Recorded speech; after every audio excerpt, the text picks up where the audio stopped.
Hello and good afternoon, everyone. I'm day weather meteorologist Don Watzel with your afternoon video update for Monday, November 16th.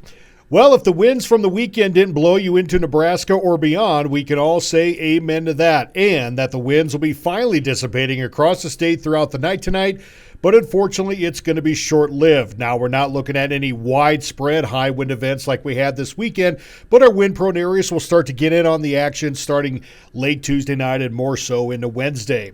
In the meantime, broad high pressure is going to bring us drier and warmer weather on the plains, and that should last through much of the week. The far eastern plains will enjoy it a little more than the west, but nevertheless, we'll have at least a brief return to some above normal temperatures. With that warmth on the plains, the mountain snow will return starting in the west on Wednesday, and some of it may spread onto other western sections of Wyoming later on in the week, possibly Thursday into Friday. Now, compared to last week where we had all sorts of things going on across the state, this is a stark contrast. Looks like everything will finally be settling down throughout the night, drying out statewide with winds becoming light to breezy. Drying out because lingering western mountain snows are finally dissipating over the western higher elevations. Still may get another inch or so out of some bands of snow moving in for the next couple of hours, but for the most part, those should be dissipating. In addition, earlier today, we still had some lingering wind gusts of 60 miles an hour or so, primarily along Interstate 80 between Rawlins and Buford. Those will continue to diminish, although some lingering gusts in that 40-mile-an-hour range or so may still try to hang on for the next couple hours until we get to sunset.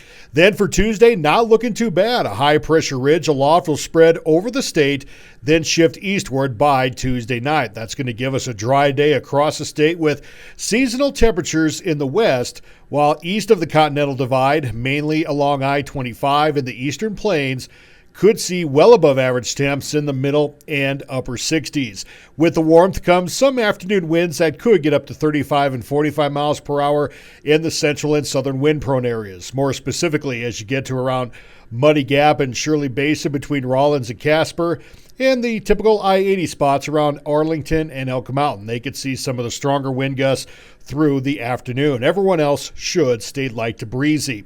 Now, late Tuesday night into Wednesday, our ridge pattern will shift east. We'll get southwest winds to develop aloft, and that's going to set up a pattern that'll bring some snow back to the western mountains during the day on Wednesday and could potentially give I-80 Elk Mountain and Arlington, as well as a summit between Laramie and Cheyenne and between Chugwater and Wheatland, a chance for more strong wind gusts on Wednesday, and they could approach 60 miles an hour. But thankfully, again, it's not going to be a widespread event like we had to endure over the weekend.